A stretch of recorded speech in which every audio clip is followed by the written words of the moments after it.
ಆತ್ಮೀಯ H16 news ಅರ್ಥಾತ್ ಸೀತಾರಾಮ್ ನ್ಯೂಸದ ವೀಕ್ಷಕರೇ, ನಾನು ನಿಮ್ಮವ ಎಂ ಆಯುಧ ಮಲ್ಲಪ್ಪ ಜೊತೆ ಅವರು.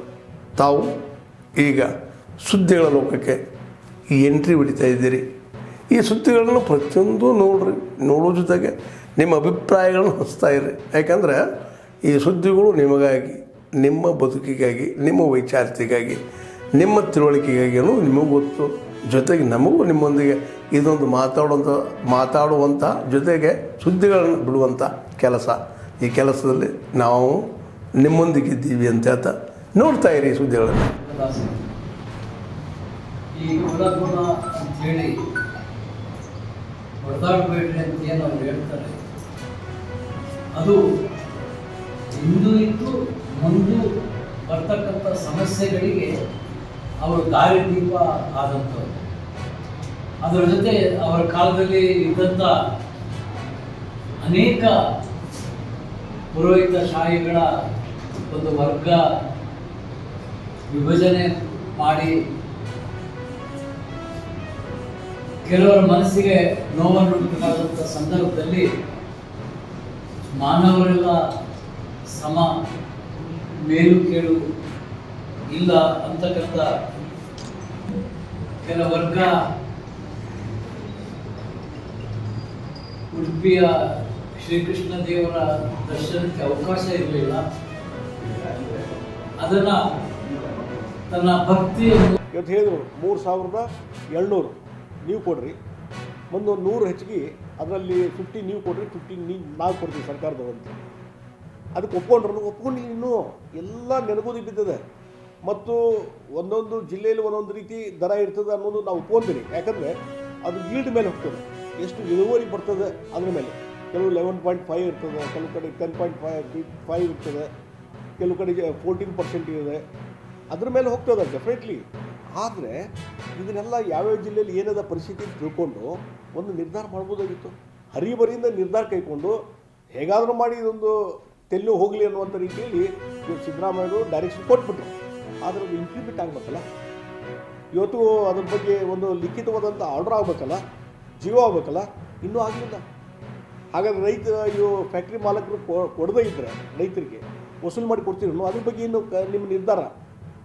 ಮತ್ತು ಕೇಂದ್ರದ ಮೇಲೆ ಎಲ್ಲವನ್ನೂ ಏನಾಗಿದೆ, ಸಿದ್ದರಾಮಯ್ಯವ್ರಿಗೆ ತಮಗೆ ತಾವು ಏನು ನಿರ್ವಹಣೆ ಮಾಡಬೇಕು ಕರ್ತವ್ಯ ಅದನ್ನು ನಿರ್ವಹಣೆ ಮಾಡದೇ ಇದ್ದಂಥ ಸಂದರ್ಭದಲ್ಲಿ ಎಲ್ಲವನ್ನೂ ಕೇಂದ್ರ ಸರ್ಕಾರಕ್ಕೆ ಶಿಫ್ಟ್ ಮಾಡುವಂಥದ್ದು. ಕೇಂದ್ರ ಸರ್ಕಾರದ ಪಾತ್ರ ಇಲ್ಲ ಅಂತ ನಾನು ಹೇಳೋದಿಲ್ಲ. ಎಥನಾಲ್ ಬಗ್ಗೆ ಇರ್ಬೋದು, ಅಥವಾ MSP ಇನ್ನೂ ಹೆಚ್ಚು ಸಕ್ಕರೆದು ಮಾಡಬೇಕು ಅನ್ನೋದ್ರ ಬಗ್ಗೆ ಇರ್ಬೋದು. ಎಸ್, ಅಲ್ಲಿ ಹೋಗಿ ಒತ್ತಾಯ ಮಾಡೋಣಂತೆ, ಅವ್ರ ಕಡೆಯಿಂದ ಏನು ನೆರವು ತೆಗೆದುಕೊಳ್ಳೋಣ. ಆದರೆ ಎಲ್ಲವನ್ನೂ ಸಹಿತ ಕೇಂದ್ರ ಸರ್ಕಾರಕ್ಕೆ, ಅಂದರೆ ಹಿಂದಿನ ಸರ್ಕಾರ ಹೆಂಗೆ ಮಾಡಿದ್ದು ನಡ್ಕೊಡ್ರಿ. ನೀವು ನೋಡ್ರಲ್ಲ, ನಾನು ಶುಗರ್ ಮಿನಿಸ್ಟರ್ ಇದ್ದಾಗ, ಮುಖ್ಯಮಂತ್ರಿ ಇದ್ದಾಗ ಯಾವ ರೀತಿ ನಡವಳಿಕೆ ಮಾಡಿದ್ದೀನಿ ನೀವು ಪ್ರೊಸೀಡಿಂಗ್ಸ್ ತೆಗೆದು ನೋಡ್ರಿ. ನಾನೇ ಅವತ್ತು SAB ಕಾನೂನು ಮಾಡಿದೆ. ಅವತ್ತು ಆ ಸಂದರ್ಭ ನಾನು ಮುಖ್ಯಮಂತ್ರಿ ಇದ್ದಾಗ ಇಲ್ಲಿ ರಾಜ್ಯ ಸರ್ಕಾರಕ್ಕೆ ಅಧಿಕಾರ ಇಲ್ಲ ಅಂತಿರಲ್ಲ, ರಾಜ್ಯ ಸರ್ಕಾರಕ್ಕೆ ದರ ನಿಗದಿ ಮಾಡಲಿಕ್ಕೆ, ಕರೆದು ಸಮಾಲೋಚನೆ ಮಾಡಲಿಕ್ಕೆ ಒಂದು ಅಧಿಕಾರ ಬೇಕಂತ ಹೇಳಿ ಒಂದು SAB ಕಾನೂನು ನಾವು ಮುಖ್ಯಮಂತ್ರಿ ಇದ್ದಾಗ ಮಾಡಿದ್ದು ಅಂತ. ಆ ಕಾನೂನು ತೆಗೆದು ನೋಡ್ರಲ್ಲ ನೀವು.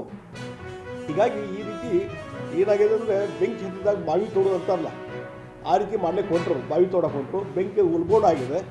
ಹೆಂಗಾದ್ರೂ ಮಾಡಿ ಆರಿಸ್ಬೇಕಂತೇಳಿ ಆರಿಸಿಕೊಂಡಿದ್ದಾರೆ. ಅದು ತಾತ್ಕಾಲಿಕ ಶಮನ, ಪೂರ್ಣ ಪ್ರಮಾಣದ ಶಮನ ಆಗಿಲ್ಲ. ಹೀಗಾಗಿ ತಾತ್ಕಾಲಿಕ ಶಮನ ಮತ್ತು ಲಾಂಗ್ ರನ್ ವಿಚಾರ ಮಾಡ್ಬೇಕು ನೀವು. ಈಗೊಂದೊಂದು ಮೆಕ್ಯಾನಿಸಮ್ ಮಾಡಿರಿ. ಪ್ರತಿ ವರ್ಷ ಇದೇ ಆಗಬಾರ್ದು. ರೈತರು ಹೋಗಿ ಹೋರಾಟ ಇಳಿಬೇಕು, ಆಮೇಲೆ ಸರ್ಕಾರ ಮೀಟಿಂಗ್ ಕರಿಬೇಕು. ಈ ಪ್ರೊಸೆಸ್ ಆಗಬಾರ್ದು. ಇದಕ್ಕೊಂದು ಮೆಕ್ಯಾನಿಕಲ್. ಮತ್ತು ನಿಮ್ಮದು ಶುಗರ್ ಒಂದೇನು ಇಲಾಖೆ ಇದೆ, ಶುಗರ್ ಇಲಾಖೆ ಇದೆ, ಸಕ್ಕರೆ ಇಲಾಖೆ, ಅದಕ್ಕೆ ಎಷ್ಟು ಬಜೆಟ್ ಕೊಟ್ಟಿರಿ ನೀವು? 2 ಕೋಟಿನೋ 4 ಕೋಟಿ ಬಜೆಟ್ ಕೊಟ್ಟಿರಿ ಅದಕ್ಕೆ, ಇಡೀ ಇಲಾಖೆಗೆ. ಅಲ್ಲಿ ಎಷ್ಟು ಸಿಬ್ಬಂದಿ ಇದ್ದಾರೆ? ಅಲ್ಲಿ ರೈತರು ಹೇಳ್ತಿದ್ರು, ಅಲ್ಲಿ ಒಂದು 8 ಸಿಬ್ಬಂದಿ ಇಲ್ಲ ಅಲ್ಲಿ.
ತಮ್ಮೆಲ್ಲರಿಗೂ ಸ್ವಾಗತ ಕೋರ್ತಾ ಸನ್ಮಾನ್ಯ ಮುಖ್ಯಮಂತ್ರಿಗಳು 7-8 ದಿವಸದಿಂದ 9 ದಿವಸದಿಂದ ಸ್ಟ್ರೈಕ್ ಕೂತಿದ್ರು ಸಹಿತ ಆರಂಭದ ದಿವಸದಲ್ಲಿ ಮುಖ್ಯಮಂತ್ರಿ ಬಿಡ್ರಿ ಮಂತ್ರಿ ಹೋಗಲಿಕ್ಕೂ ಇವರಿಗೆ ಸಮಯ ಇರಲಿಲ್ಲ. ಮಂತ್ರಿಗಳಿಗೆ ಸಂಬಂಧಿಸಿದ ಮಂತ್ರಿ, ಅಲ್ಲಿನ ಜಿಲ್ಲಾ ಮಂತ್ರಿಗಳು ಮತ್ತೊಬ್ಬರು ಅವರು ಸಹಿತ ಅಲ್ಲಿ ಹಿಂದೆ ನೋಡ್ಬೇಕಪ್ಪ ಯಾರೇ ಪಾಟೀಲ್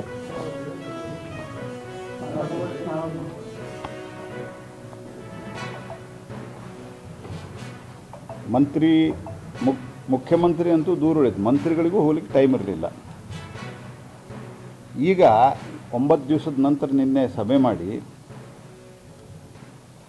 ಮೊದಲು ಮತ್ತು ಸಭೆಯ ನಂತರವೂ ಸಹಿತ ಕೇಂದ್ರ ಸರ್ಕಾರವನ್ನು ದೂರದೇ ಒಂದು ಕೆಲಸ. ನಾನು ಹಿಂದೂ ಈ ಮಾತು ಹೇಳಿದ್ದೇನೆ, ಮಳೆ ಜಾಸ್ತಿ ಆದರೂ ಕೇಂದ್ರ ಸರ್ಕಾರ, ಮಳೆ ಕಮ್ಮಿ ಆದರೂ ಕೇಂದ್ರ ಸರ್ಕಾರ ಮೋದಿ ಕಾರಣ, ಜನಸಂಖ್ಯೆ ಜಾಸ್ತಿ ಆದರೂ ಮೋದಿ ಕಾರಣ, ಜನಸಂಖ್ಯೆ ಕಮ್ಮಿ ಆದರೂ ಮೋದಿ ಕಾರಣ. ಒಂದು ಚಿಲ್ಲರ ಪಾಲಿಟಿಕ್ಸ್ಗೂ ಒಂದು ಮಿತಿ ಇರಬೇಕು. ಕಾಂಗ್ರೆಸ್ ಪಾರ್ಟಿಯಿಂದ ಹಿಂದೆ ಎಸ್ ಎಂ ಕೃಷ್ಣ ಅವರು, ಅಂದರೆ ಅಲ್ಲಿ ವಾಜಪೇಯಿ ಸರ್ಕಾರ ಇತ್ತು, ಅದಾದ ನಂತರ ಜೆ ಎಚ್ ಪಟೇಲ್ರು, ಅವರೇನು ಎನ್ ಡಿ ಎದೊಳಗೆ ಇರಲಿಲ್ಲ ಅವಾಗ, ಯಾವ ರೀತಿ ಆಡಳಿತವನ್ನು ನಡೆಸಿದರು ಅನ್ನೋದು ಸ್ವಲ್ಪ ಸಿದ್ದರಾಮಯ್ಯನವರು ತಿಳ್ಕೋಬೇಕು. ದ್ವೇಷ ಮಾಡಲಿಕ್ಕೆ ಮತ್ತು ಕೆಟ್ಟ ಭಾಷೆಯನ್ನು ಬಳಸಲಿಕ್ಕೆ ನಿಮಗೆ ನಿಮ್ಮ ಉಪಮುಖ್ಯಮಂತ್ರಿಗಳಿಗೆ ಜನ ಅಧಿಕಾರ ಕೊಟ್ಟಿಲ್ಲ. ನಾವು ಕಮಿಂಗ್ ಟು ದಿ ಪಾಯಿಂಟ್, ಕೇಂದ್ರ ಸರ್ಕಾರದ ನೀತಿ ಅಂತ ಏನು ಕೇಂದ್ರ ಸರ್ಕಾರದ ನೀತಿ ಇದೆ? ಮೊದಲನೇದಾಗಿ ನಿಮ್ಮ ಕಾಲದಲ್ಲಿ ಯು ಪಿ ಎದಿಂದ ಹಿಡ್ಕೊಂಡು ಹಿಂದಿನ ನಿಮ್ಮ ಕಾಲದವರು ಹೋರಾಟಗಳು, ರೈತರ ಹೋರಾಟ ಅದಕ್ಕೆ ಮಾಡ್ತಾ ಇದ್ರು, ನಮ್ಮ ಹಳೆ ಬಾಕಿ ಕೊಡ್ರಿ ಅಂತ.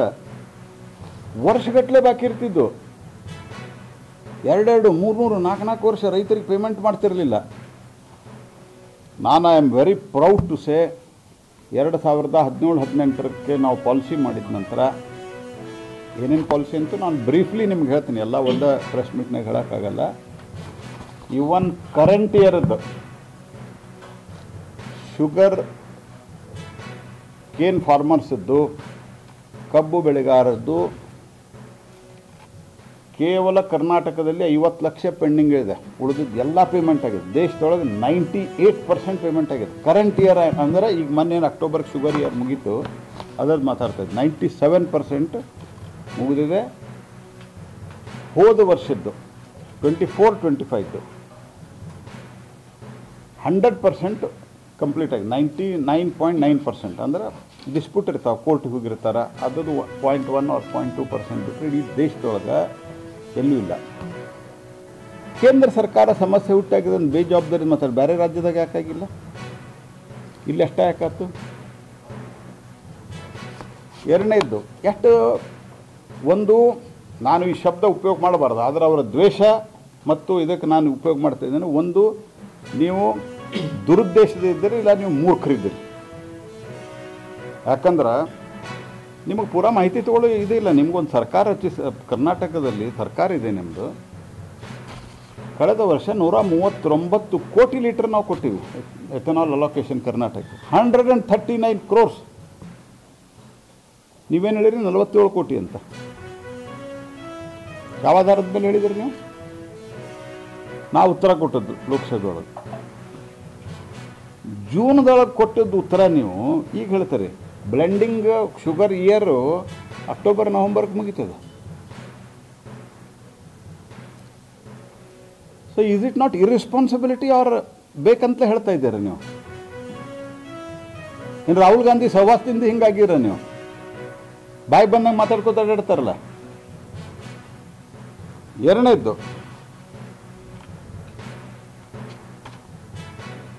ಪಾಲಿಸಿ ಪ್ಯಾರಲೈಸಿಸ್ದಿಂದ ಪೇಮೆಂಟ್ಗಳಾಗ್ತಿರಲಿಲ್ಲ. ಈಗ ನಾನು ಅದ್ರ ಬಗ್ಗೆ ಹೇಳಿದೆ. 2014ರಲ್ಲಿ 57,104 ಕೋಟಿ ರೂಪಾಯಿದ್ದು ಖರೀದಿ ಆಗ್ತಿತ್ತು ಕಬ್ಬು. ಈಗ 2025ರಲ್ಲಿ 1,02 ಲಕ್ಷ ಕೋಟಿ, 1,02,000 ಕೋಟಿ ಕಬ್ಬಿನ ಬೆಲೆ. 2014ರಾಗ 210 ಘೋಷಣೆ ಮಾಡಿದ್ದಾರೆ ನೀವು. 14 ಅದಕ್ಕಿಂತ ಮೊದಲು ಇನ್ನೂ ಭಾಳ ಕಮ್ಮಿ ಇತ್ತು. ಆದರೆ ಪೇಮೆಂಟ್ ಆಗ್ತಿರಲಿಲ್ಲ. ಇವತ್ತು 100% ಪೇಮೆಂಟ್ ಆಗ್ತದೆ. ಇವತ್ತು 355, 10.25 355 ಇದೆ, 3,530 rupees. ಅದು 10.5 ಆದರೆ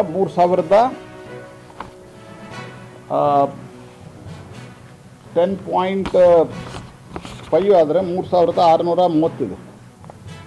11 ಆದರೆ ಅವರು 11.5 ಇಟ್ಕೊಂಡು ಮಾಡಿದ್ದಾರೆ, 11.25 ಇಟ್ಕೊಂಡು ಮಾಡಿದ್ದಾರೆ. ನಿಯರ್ಲಿ ಅಬೌಟ್ 3,900 ಆಗುತ್ತೆ. ಆದ್ಮೇಲೆ ಎಲ್ಲ ಸುದ್ದಿಗಳನ್ನು ನೋಡಿದ್ರಲ್ಲ, ಏನು ಅನಿಸ್ತು ನಿಮಗೆ? ಇದರಲ್ಲೇ ನಿಮ್ಗೆ ಲೈಕ್ ಆಗಿರ್ಬೋದು, ಡಿಸ್ಲೈಕು ಆಗಿರ್ಬೋದು, ಕಾಮೆಂಟ್ ಬೇಡಪ್ಪ ಅಂತೂ ಅನಿಸಿರ್ಬೋದು, ಕಾಮೆಂಟ್ ಮಾಡಬೇಕಪ್ಪ ಅನಿಸ್ಬೋದು, ಶೇರ್ ಮಾಡಬಾರ್ದಪ್ಪ ಅನಿಸಿರ್ಬೋದು, ಅದು ಮಾಡಬೇಕು ಅನಿಸಿರ್ಬೋದು. ಏನಾದರೂ ಆಗಲಿ ಶೇರ್ ಮಾಡ್ತಾಯಿರಿ, ಈ ನ್ಯೂಸ್ಗಳನ್ನ ಹಂಚ್ತಾ ಇರಿ, ಜೊತೆಗೆ ಇದಕ್ಕೆ ಸಬ್ಸ್ಕ್ರೈಬ್ ಆಗ್ತಾಯಿರಿ ಅಂತ ಹೇಳ್ತಾ, H16 ನ್ಯೂಸ್ ಅರ್ಥಾತ್ ಹೇ ಸೀತಾರಾಮ್, ಇದು ಸತ್ಯದ ಕೈಗೆ ನಡಿ. ವಂದನೆಗಳು.